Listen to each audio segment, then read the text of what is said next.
Bueno, muy buenas tardes. Vamos a empezar a explicar el funcionamiento del SSR, del DIAC y del TRIAC. Entonces, vamos con el SSR, que es un tiristor controlado por silicio. Este es un dispositivo semiconductor que está formado de 4 capas. La capa P, N, P, N. También podemos encontrar de capas NP, NP. El símbolo es el que podemos ver aquí, en donde se encuentra el ánodo, su cátodo y, muy importante, la compuerta, donde se va a ser controlada por medio de una intensidad. Entre las aplicaciones principales que podemos encontrar entre estas es la rectificación de tensiones y conmutaciones de baja velocidad. En lo que es la forma de onda o la curva característica de este, podemos encontrar en la polarización directa y en la polarización inversa. Esto de aquí, lo que podemos encontrar aquí, esto es debido a la intensidad que es de control, en donde tiene que alcanzar un umbral para poder activar el diodo. En polarización inversa, como podemos ver, se va a comportar como un diodo que en polarización inversa no conduce. Ahora, las características de disparo, como se les había mencionado, el SCR tiene la corriente de ruptura que debe ser superior a cierto valor. Cuando entra en estado de on, debe alcanzar ese estado. De lo contrario, como podemos ver en la figura, no va a producirse que se active el SCR y por lo tanto no va a funcionar como debe ser. Pero al momento de alcanzar esta zona de ruptura o la zona de disparo seguro, es donde va a empezar a conducir y a funcionar como un diodo. Prácticamente el SCR son dos diodos que están conectados en paralelo de forma opuesta. Ahora, lo que es un DIAC es un diodo de disparo bidireccional para corriente alterna. Es un dispositivo de potencia que funciona de dos direcciones. El SCR, en cambio, era unidireccional. Este es bidireccional, el DIAC. Este posee 5 capas, como podemos ver, el NP, NPN, en donde esta capa de aquí va a producir un diodo, este de aquí dos diodos, y lo que caracteriza a los elementos de potencia es que tienen una capa N extra, que es débilmente dopada y que va a permitir el paso mucho mayor de voltaje. Aquí podemos encontrar su representación o su símbolo, que como podemos ver son dos diodos N conectados en antiparalelo. Entre las principales aplicaciones que podemos encontrar son usados para la activación del triac, que veremos más adelante. Y después les pasaré a explicar por qué es lo que funciona con el triac. Entre los parámetros fundamentales para escoger un dial, lo que podemos encontrar son las tensiones de ruptura, corrientes máximas y corrientes de enclavamiento. Aquí podemos encontrar la forma de onda, en donde, como funciona como dos diodos Zener, y es de bidireccional. Por lo tanto, cuando se consigue una ruptura de este, o entre hasta el voltaje VO, que normalmente suele ser entre 30 voltios, va a empezar a la conducción del diodo Zener, del DIAC, en donde entra la forma de onda de aquí, como podemos ver, y aquí la forma de onda de acá en polarización inversa. Como se les había mencionado, este es de bidireccional, por lo tanto funciona tanto en polarización inversa como en polarización directa. Ahora vamos al triac, que es un diodo para alterar la corriente. Este de aquí prácticamente está compuesto de 6 capas, como podemos ver aquí, en donde su principal funcionamiento es el control de corriente alterna o como un interruptor electrónico.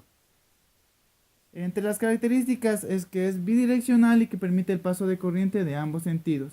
Se controla la conducción por la puerta, puede apagarse de un pulso de señal negativo y que sean adecuados para convertidores de conmutación forzada en aplicaciones de potencia. Aquí podemos ver cómo está compuesto el triac, en donde se forma un diodo entre esta capa P y esta capa N, esta capa P de aquí, esta capa N, y como siempre la característica de los dispositivos de potencia es que tienen una capa N extra. Ahora vamos a las especificaciones especiales de estos. Es que es útil en circuitos de potencia, sus frecuencias de funcionamiento normalmente son bajas y se usa básicamente en frecuencias de red. Entre otras aplicaciones que encontramos de este es que se usan en convertidores de conmutación forzada. Como aquí podemos ver, este contiene una compuerta, en donde se va a ingresar el control, la señal de control. La forma de onda es básicamente la misma que el DIAC, en donde lo que la diferencia es el control. En este caso, igual va a tener un voltaje para poder activarse. La diferencia es que este necesita ser controlada por otro impulso para impedir la disipación de energía. Esto es lo que les había mencionado que es lo que hace el DIAC. Por eso es lo que se controla el triac por medio del DIAC, ya que como este funciona con dos impulsos en tanto en inversa como en directa, va a permitir que este no sobrepase la disipación de energía cuando entre este tipo de estado, cuando entre en funcionamiento, ya que el control que se establece en este no permite el apagado o impide la disipación de energía. Lo que lo hace es la carga, la corriente de control que lo hace el DIAC. A continuación hablaré sobre el funcionamiento del semiconductor DIAC, el cual conocemos que es un semiconductor bidireccional. Para observar el funcionamiento o el trabajo que realiza este en un circuito, lo veremos mediante la conformación de un esquema en el cual tenemos una fuente de entrada de corriente alterna, la cual es senoidal, con una amplitud de 15 voltios. Continuamos con el DIAC, la composición del DIAC, que es un diodo bidireccional, para luego continuar con una resistencia, la cual va a ser la carga en este circuito de 1 kilo-ohm, y también nos permite la corriente que fluya en este circuito. Como adicionales hemos puesto unos sensores, los sensores para observar la señal de entrada y también la señal de salida. Como complementos hemos puesto un PS Converter y un Solver Configuration. Estos son complementos para poder visualizarlos en nuestra señal en Simulink de MATLAB, y mediante eso tienen su funcionamiento. Esperamos un poquito que procese y ya. Tenemos aquí los dos pulsos que habíamos visto y mediante un lapso de tiempo en el cual no hay conducción. Todo esto debe pasar hasta que se rompa el voltaje de ruptura del diodo, y podemos observar que es bidireccional porque transmite en el ciclo positivo y en el negativo. Continuando con el video, procedemos a realizar nuestra simulación dentro del software MATLAB, aplicando una de sus extensiones como la eSimulink. Dentro de Simulink se ha diseñado un circuito con componentes aproximadas para la observación y denotación de las gráficas de funcionamiento. Procedemos a ejecutar nuestra simulación y observamos que se comprueba que la teoría impartida en el video se comprueba mediante esta simulación. A continuación también se denotará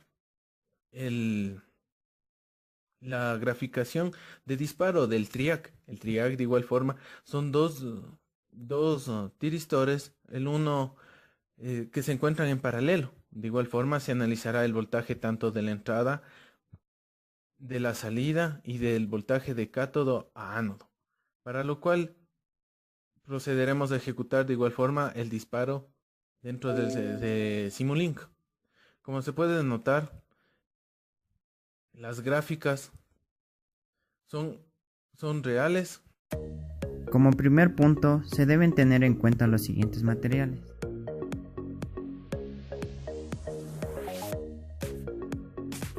A continuación se procede a montar el siguiente circuito.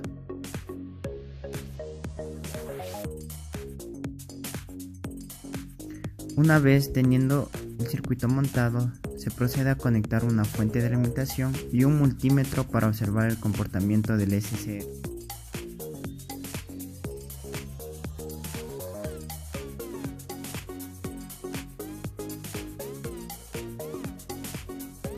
Para el triac se deberá tener en cuenta nuevos materiales.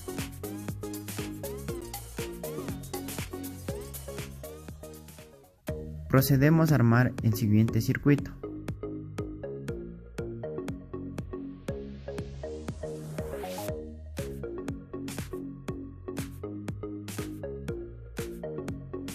Conectamos una fuente de alimentación y variamos el potenciómetro para observar el comportamiento del triac en el multímetro.